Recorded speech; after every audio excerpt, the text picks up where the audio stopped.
saya Sofitra Alfiani, NIM 120200697 dari Pendidikan Biologi Fakultas Tarbiyah UIN Sunan Gunung Jati Bandung. Di sini saya akan menjelaskan bagaimana pengaruh konsentrasi terhadap laju reaksi. Tujuan percobaan eksperimen saya yang pertama adalah apa itu laju reaksi, yang kedua apa saja yang mempengaruhi laju reaksi, dan yang ketiga pengaruh konsentrasi terhadap laju reaksi. Nah, di sini saya akan menjelaskan apa itu laju reaksi. Laju reaksi atau kecepatan reaksi menyatakan banyaknya reaksi kimia yang berlangsung per satuan waktu, di mana laju reaksi menyatakan molalitas terlarut dalam reaksi yang dihasilkan tiap detik. Nah, yang selanjutnya adalah faktor-faktor yang mempengaruhi laju reaksi. Yang pertama adalah suhu. Suhu merupakan partikel-partikel dalam zat yang selalu bergerak. Jika suhu dinaikkan, maka energi kinetik partikel-partikel akan bertambah, sehingga tumbukan antara partikel akan mempunyai energi yang cukup untuk melampaui energi pengaktifan. Hal ini akan menyebabkan lebih banyaknya terjadi tumbukan yang efektif dan menghasilkan reaksi. Nah, yang kedua, faktor-faktor yang mempengaruhi adalah konsentrasi. Konsentrasi merupakan salah satu faktor yang mempengaruhi laju reaksi. Semakin besar konsentrasi zat bereaksi, maka semakin cepat reaksi tersebut berlangsung. Nah, seperti gambar yang di atas saya.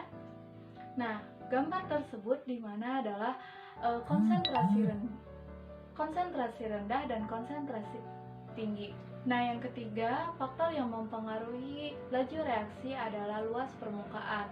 Luas permukaan sama halnya dengan konsentrasi, di mana bahwa semakin luas permukaan bidang sentuh, maka reaksi yang berlangsung akan semakin cepat. Dengan kata lain, semakin besar laju reaksinya. Hal ini dikarenakan saat luas permukaan bidang sentuh luas, maka akan semakin banyak pula partikel atau molekul yang membutuhkan secara efektif. Sebaliknya, jika luas permukaan kecil, maka laju reaksi akan semakin kecil karena partikel dan molekul yang bertubuhkan secara efektif semakin sedikit. Yang keempat, faktor yang mempengaruhi laju reaksi adalah katalis.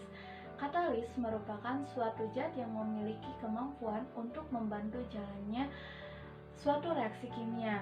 Jumlah katalis pada awal dan akhir reaksi tetap sama, sedangkan energi aktivasi sendiri adalah energi minimum yang harus dicapai oleh suatu senyawa kimia untuk melakukan atau bereaksi secara kimia.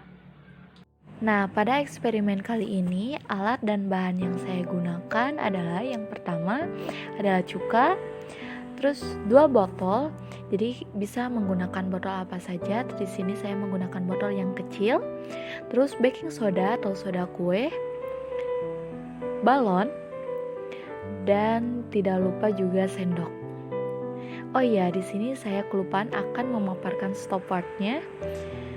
Terus selanjutnya siapkan botol, lalu masukkan 5 sendok makan cuka ke dalam botol yang tersedia.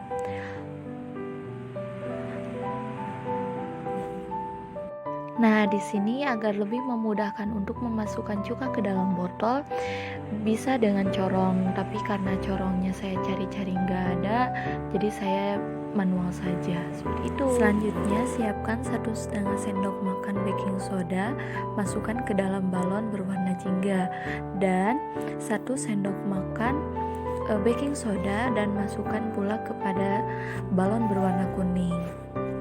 Di sini saya sudah mengatur stopwatch selama 1 menit.